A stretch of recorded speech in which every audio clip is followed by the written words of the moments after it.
The drummer in that band was Louie Appel. At the time, Louie was drumming for pop star Debbie Gibson, something that at once made him proud and made him wince. He was a big man with a loud mouth and a huge heart. Louie and I had an instant connection. Like siblings, we squabbled and gave each other shit all the time, but the love always ran deep.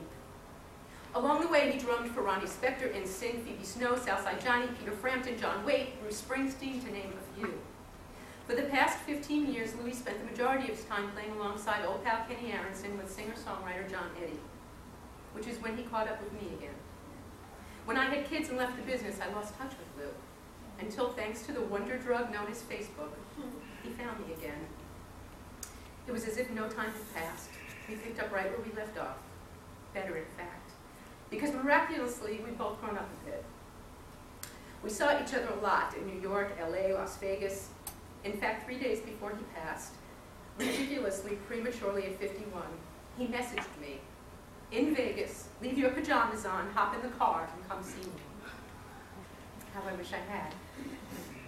I don't know that I've ever laughed as hard or had as much fun as I've had with Louie.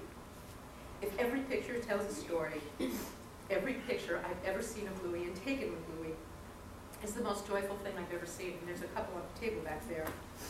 He had the smile of an angel and the laugh of a devil, and a heart of pure gold. He took my daughter and I out to lunch, Samantha, and he friended her on Facebook and nicknamed her. She was the only 12-year-old in Montrose, California with a cool old rock boyfriend. Louie found love soon after we lost touch. When he spoke of Anne, he always smiled, and it was with such love and reverence. He convinced her to come to Women Who Write about a year and a half ago, even though I knew almost everyone in the room, and Anne was a complete stranger to me. She was the one I spent the most of the evening chatting with. Louie left us way too soon, but he was a very lucky man. In November, 2 weeks after Louie passed, I was driving to Santa Barbara just after dropping my kids off at school. I was on my way to meet with a producer interested in doing a pilot of Women Who Write. I was thinking of Louie and how excited he was that boy Gary was considering doing Women Who Write.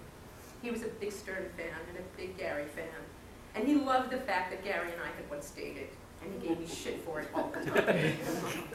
I was eating a muffin with one hand, and the other hand was on the wheel.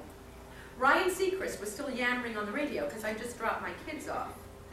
So I decided that I'd had enough of Ryan, and I was just about to figure out a way to change the station, when out of nowhere, my hands, right here, the radio went from 102.7 KISS FM to K-Earth 101, and the song Spooky blasted out. I swear to God, I knew in that moment that Louie was in the car with me, and I just started laughing. I know he did that. I knew that then, and I know that now. The last time I saw Louie was over the summer. In an impromptu BAC reunion, he played with Tommy and Hughie for the first time in like a gazillion years. We were all in the same room together, and Tony should have been there and could have been there, and that's Hughie's fault, but we'll let him go on that one. Because I did ask, and he told me you were upstate, but that's beside the point. Just today, Drummer Magazine came out with a profile on Louie. When Ann called me last week and said it was going to be on January 4th, I mean, if that's not the gods talking. And another one came out in, what is this, Forest Hills, written by Tom Mortensen. And also he had played a track for Patti Smith in the spring, and she loved it. He was so excited that she loved it. And Ann just found out last week that the track is going on her new record. So everything is, yeah. Okay.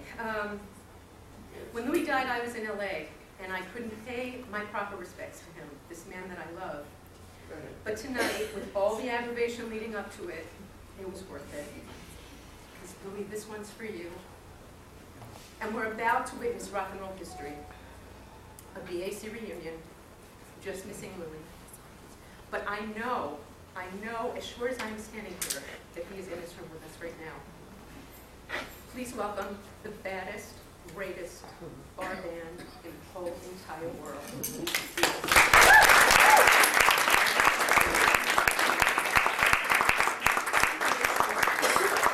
Thank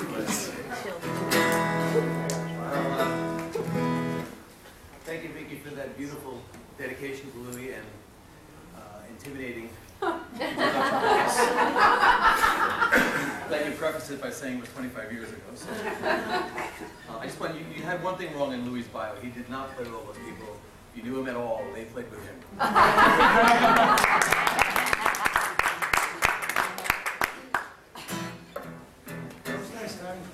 This was one of our big songs we did with Louie all the time, right? You opened up this one every day for 10 years. 2, 3, 1, 2, 3.